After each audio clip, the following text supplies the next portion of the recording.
Years ago, many, many, many years ago, and a thinner Roland had just finished at Pensacola, and he became an ensign. And him and his friend John Thurn decided to go on a journey.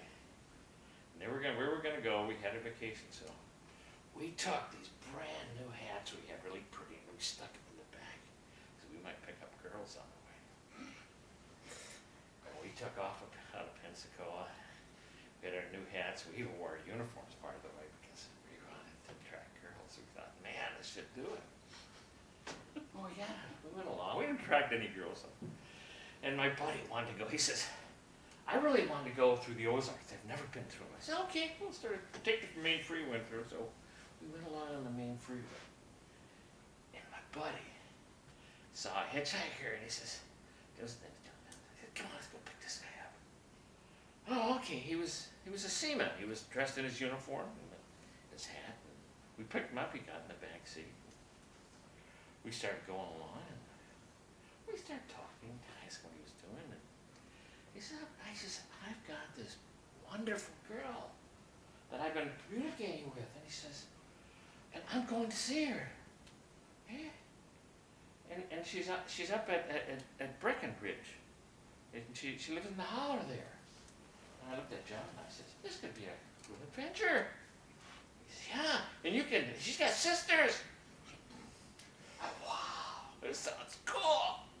So we took off and we started following his directions. And he put his directions over the seat, and we looked at them, and we said, well, I think we can follow this. And we started following, and we got up in the Ozarks, and we got on these gravel roads, and we drove along. And along each side of the road, we noticed houses that we found where all the rocking chairs are.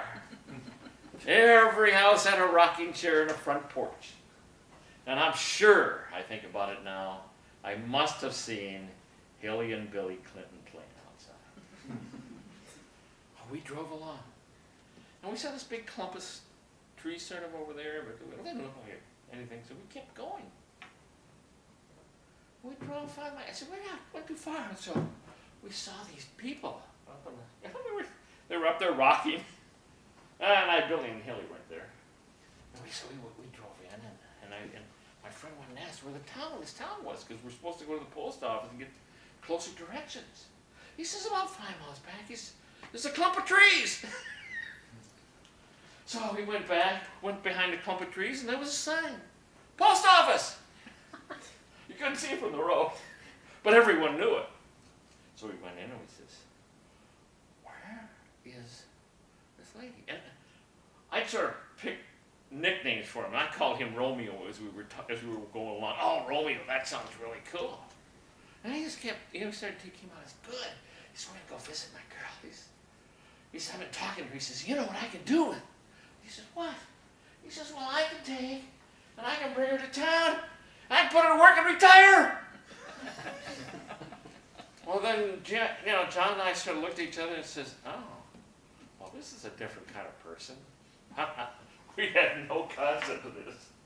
Yeah, and he kept going on about how some of his friends had did it. We said, oh, well, let's keep going, John. We're going to have fun. So we went back, and on the directions, they had these two people still in their rocking chairs down the road. And we turned off about 300 feet from there.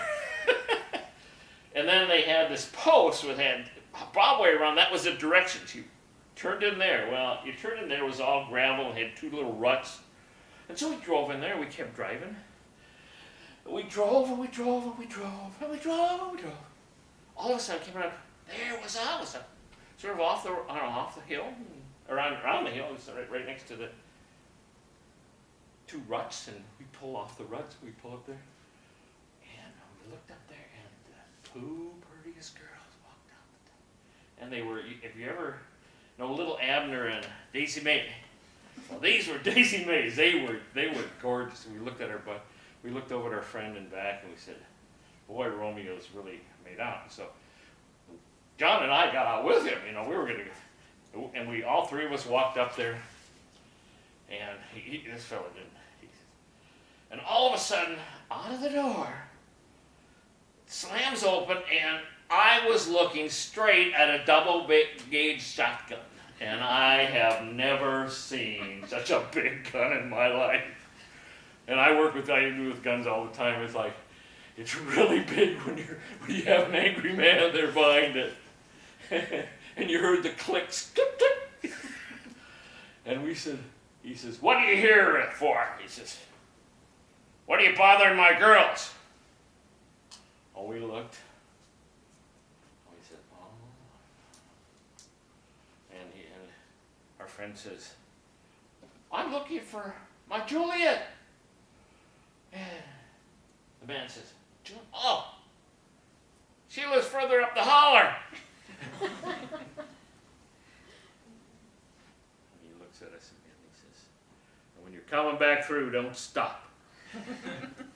We looked at him. No, sir. No, sir. So we got on. We drove. And that was just a road ride, boy. It was really... And we go up hills and down hills. And if it had rained the night before, the water would have been in the car when we come across these streams. But finally, about 4.5 miles, we came over, and it was a beautiful pasture. And a little house there. It was a little house. It's about as big as this room.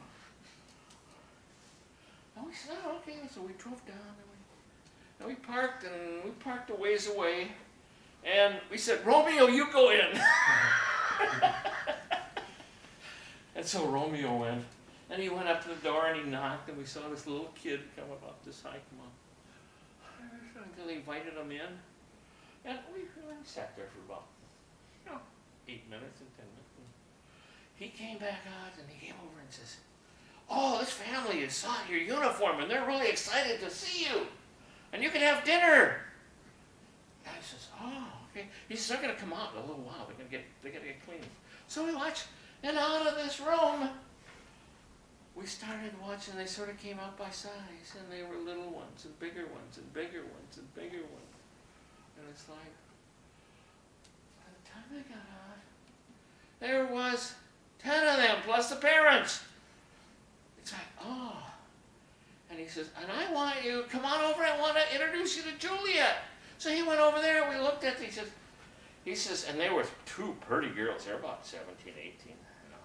He went over, and he says, come over, Juliet, I want to introduce you to my friends. So he came over and says, Raleigh and John, here's my... We looked, and this girl wasn't over 9. And we said, oh, no, you got to be kidding me. I looked at John, and he looked at me, and we said, that's wonderful. It's so nice to meet you people. And we were courteous. We said, but we're in a real hurry to get home. We've got to really take off. It's a long drive up to Ohio, and John's parents are expecting us. So we waved, and we took off, and we didn't stop on those other girls on the way back.